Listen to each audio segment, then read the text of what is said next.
நம்ம என்ன செஞ்சிருக்கோம், இன்னைக்கு நீங்களாம் வர முடியும் அப்படின்ற காரணத்தினால இன்னைக்கு ஏற்பாடு பண்ணியிருக்கிறாங்க. இந்த இஸ்ராவுடைய மேராஜுடைய பயணம், சல்லல்லாஹு பயணம் இப்படிப்பட்ட பயணமாக தான் இருந்துச்சு.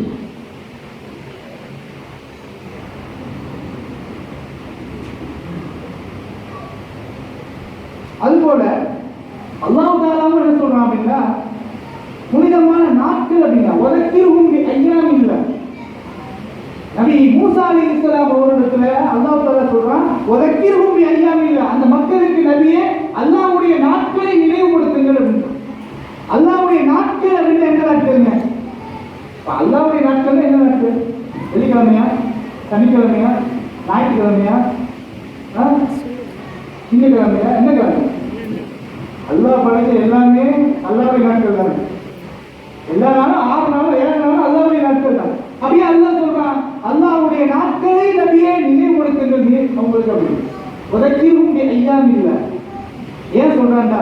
அல்லாஹ்வுடைய உதவி இறங்கிய நாள், அல்லாஹ்வுடைய அருள் இறங்கிய நாள், அல்லாஹ்வுடைய மோஜிசாக்கள் இறங்கிய நாள்.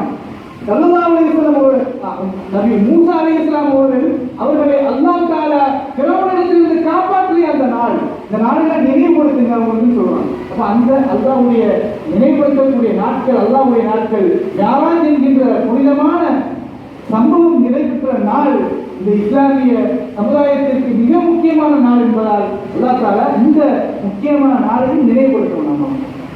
நாம் எல்லாம் நினைவுபடுத்த வேண்டும். அப்ப இந்த மிஅராஜ், இந்த பைத்துல் முகத்தஸ்ல என்ன நடந்துச்சு? அல்லாஹ் இந்த ரூட் போட்டு அதான் போயிட்டாங்க. போனா அங்கேயே நடக்குது அப்படின்னு சொன்னா, அங்க போய் ரசூலுல்லாஹ் பார்க்கறாங்க.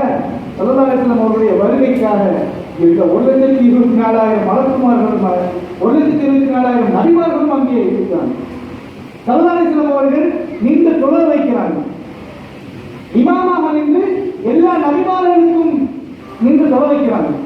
மேரே ஆத்தா இமாமே சஃபே அன்பியா, இந்த பைபிள் வருது. எல்லா நபிமார்களையும் நிற்க வைத்து ஸல்லல்லாஹு அலைஹி வஸல்லம் அவர்களை தொழ வைக்கிறாங்க. நினைச்சு பாருங்க, பின்னாடி நிற்கிறது அவ்வளோ பேர் மாதிரி ரசூலுல்லாஹ் தொழ வைக்கிறாங்க. இது ஏன் ரசூலுல்லாஹ் மேராஜுக்கு அல்லாஹ் பார்த்து டைரக்டா போயிருக்கிறாங்க? ஏன் இந்த ஏற்பாடை அல்லாஹ் தஆலா ஏற்படுத்தி வைத்திருக்கிறார்? ஏன் என்று சொன்னால் அதில் என்ன ரகசியம் இருக்கிறது என்றால், அல்லாஹ் தஆலா நாடினான் ஸல்லல்லாஹு அலைஹி வஸல்லம் அவர்களை மேன்மை பொருந்திய இந்த நபிமார்களுக்கு மத்தியிலே இமாமாக நிற்க வைத்து அவர்களை கண்ணியத்தை கூட்ட வேண்டும் என்பதற்காக. ஸல்லல்லாஹு அலைஹி வஸல்லம் அவர்கள் எல்லா நபிமார்களையும் விட சிறந்தவர்கள், சிறந்த நபி என்பதை உலகத்திற்கு காட்டுவதற்காக.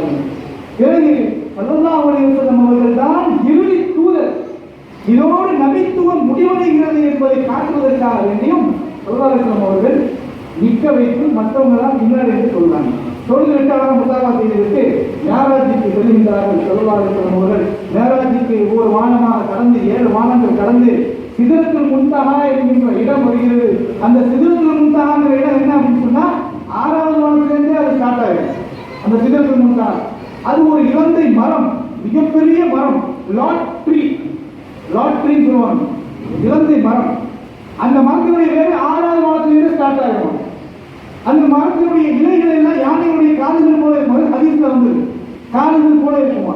அந்த மரத்தினுடைய காய்கள் நல்ல பெரிய வட்ட பூசணியை போன்று இருக்குமா.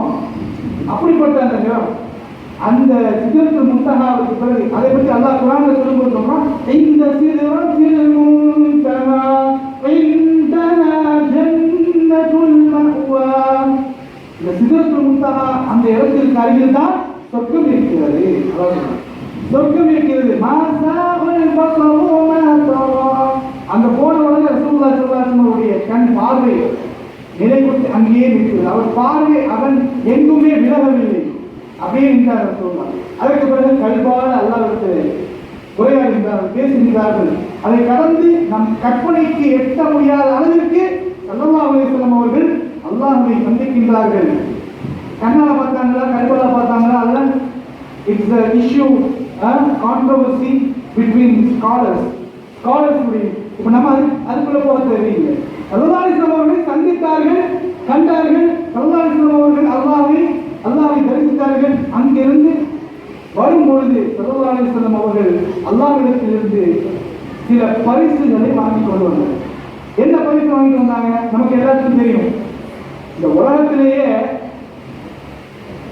நம்ம இஸ்லாமிய மார்க்கத்தில் இபாதத்துகள் இருக்குது, கடமைகள் இருக்குது. இந்த கடமைகள்ல எந்த கடமையை நீங்க எடுத்துக்கிட்டா கூட எல்லா கடமையுமே அல்லாஹ் இந்த உலகத்துல வைத்து என்ன செஞ்சான்? கடமையாக்கினான். ஆனா இந்த ஒரு கடமை மட்டும்தான் நேரடியாக வானத்துல வச்சு அல்லாஹ் நேரடியாக நமக்கு கடமையாக்கினான். அது என்ன கடமை? தொழுகை. அந்த தொழுகை தான் அல்லாஹ் நேரடியாக கொடுக்கணும்.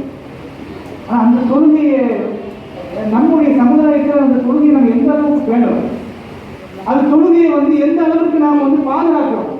சாதாரணமாக இப்போ உதாரணத்துக்கு எனக்கு மகாதேவ் எனக்கு கூப்பிட்டு ஒரு அவார்டு கொடுக்குறான்னு வைங்களேன். அந்த அவார்டை நான் கடைசி வரைக்கும் எங்கள் வீட்டு சௌகரியத்தை பத்திரமா வச்சுக்கணும். நீங்களும் அப்படிதான் வீட்டில் இருந்து தொடச்சி எடுத்து தொடச்சி வைப்போம். வீட்டுக்கு வர அவ்வளோ கேட்டே கூப்பிட்டு காட்டும்.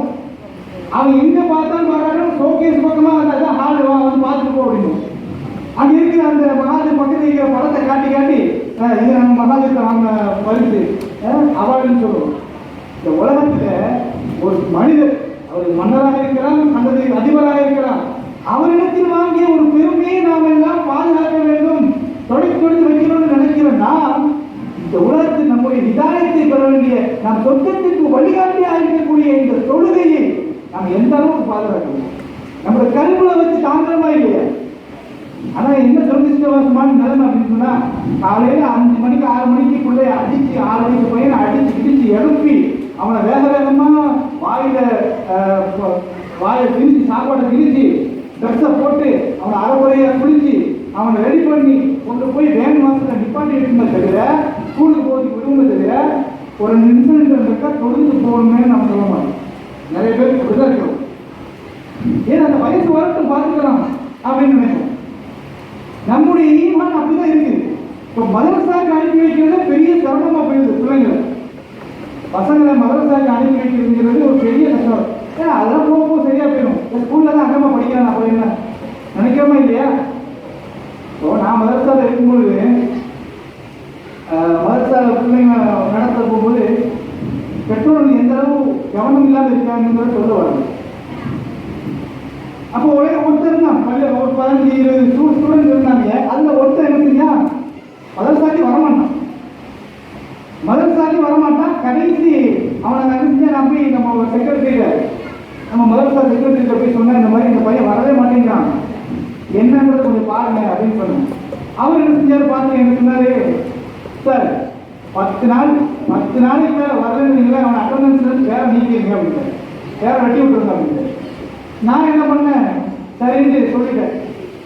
அவன் என்ன செய்யறான், 9 நாள் வராம இருந்துட்டு 10ஆவது நாள் கரெக்டா வந்துடும். அவன் எப்படி ஆகுது, சார் வேற வெட்டி விட்டாங்க பாக்குறீங்க, அது மட்டும் முடியாது, 10ஆவது நாள் கரெக்டா வந்துடுறான். இப்படியே செஞ்சுட்டு இருந்தா எனக்கு சரியான கோவம் வந்துருச்சு. ஏண்டா 10 நாள் கழிச்சு ஒரே நாள் வந்துருக்கு, நீ அவனை பொறுத்த வரைக்கும் ஏண்டா மதரசால பேரும் இருக்கணும் வராமே இருக்கணும், அப்படி அவன் எண்ணம். அப்புறம் கடைசியில் ஒரு நாள் ரொம்ப கோபமாக திட்டி விட்டான். அவன் சத்தம் போட்டு போட்ட உடனே அவன் நினைச்சா அப்படி ஒரு குறைச்சிட்டு இருந்தான். டக்குனு பேக்கரி பண்ணி போயிட்டான். இப்போ நான் நினைச்சேன், அப்பா குழந்தைங்க இதுக்கப்புறம் நம்ம டிஸ்டர்ப் பண்ண மாட்டான் போயிட்டான் அப்படின்னு நினைச்சிட்டு இருந்தேன். போன ஒரு 1/2 மணி நேரத்தில் அத்தாவை கூட்டிட்டு வந்தான். ஒரு கை பார்க்கணும்ல புத்தாவை வந்து அத்தாவை கூட்டிட்டு நேரம் வந்துட்டான். வந்துட்டு எங்க என்ன செஞ்சா, நான் சொன்னேன் அந்த அத்தாவை பார்த்து, வாங்க என்ன புத்தாது என்ன பிரச்சனை, நாங்கள் உங்கள் பையன் வந்து சரியா வர்றது நிப்பாட்டுங்க கொஞ்சம், அவன் ஒழுங்காக வரமாட்டீங்க அவ்வளோதானே. ஆமாங்க ஒழுங்காக வரமாட்டீங்க அவன். அப்புறம் இன்னொன்று அவன் நிப்பாட்டுங்க என்ன, அவன் ஒழுங்காக ஓத மாட்டேங்கிறான் அதானே.